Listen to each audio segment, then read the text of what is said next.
حبيبي شو مالك؟ لو واحد منهم رايح شو فيه؟ تعال شو لو عايزك عاد ان شاء الله نستنى بحالك. شو مالك حبيبي؟ شو فيه؟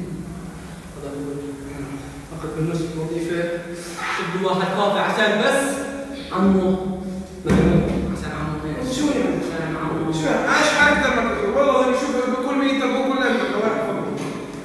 يا اخوي يا حبيبي يا اخوي هي كنز يعني ما بدك تجيب بكره تشحن منها يعني يقدر الله منها مصالح. لا يا عمي تاخذ منها غريب بعدين شو اسمه الشغل بعدين اقول لك شغله وهي الموظفين قاعدين نشوف الطريق ولا شو تعال اشتغل مع اخوي تكسر ده عاد تسلم حالك ان شاء الله يلا لين اخوي حبيبي ولك الشغل معي هيك السبه ليش شو في عندك مقابلة ثانية؟ هذا اخوي اخذ الدورة بس واعطيني يحكوا الشهادة قبل ما اعطيهم المصاري. طب اعطيهم المصاري بالشهادة. منين يا حسن؟ ما انت بتعرف البير وبتعرف القضاء. معكش مصاري يا اخوي؟ قديش بياخذ؟ مش 50 دولار. 50 دولار وعامل لي عليها قصة وهذا ولك يا اخوي. لا عن جد نفس عن جد نفس اخوك التاجر المعروف وتطلبش منه تروح تطلبي عن الغريب عامل فيها قصه كيف 50 دولار ليش هي 50 دولار وشو بتعمل انت يا اخوي؟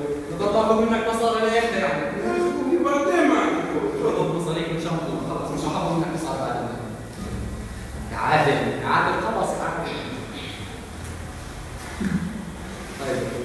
طيب 100 دولار خلي 50 دولار تجوز تاخذ ولا ثاني اخوي سجلت على الدفتر ان شاء الله بعطيك اياها كويس. كنت بلاش اكلسك من الحدث كنت سجلها على الدفتر كانت تقبل بالبنك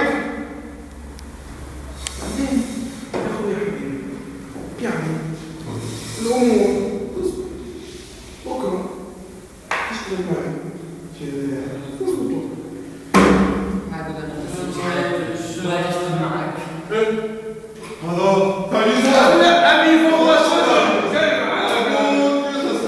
كيف شو طريقة إن شاء الله منيح يا ما تصل يصير قول لك روح للمقابلة أكيد وضبط المقابلة صحيح أكيد وضبط بس تطلع معك على عشر يابا يا فايد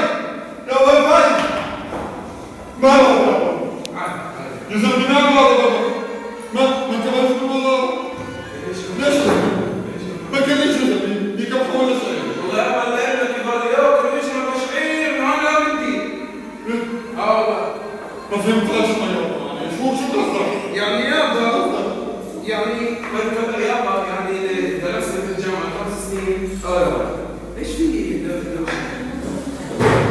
شو هي الموسيقى؟ احنا عم نحكي قبل عمال نلعب زمن مختلف لا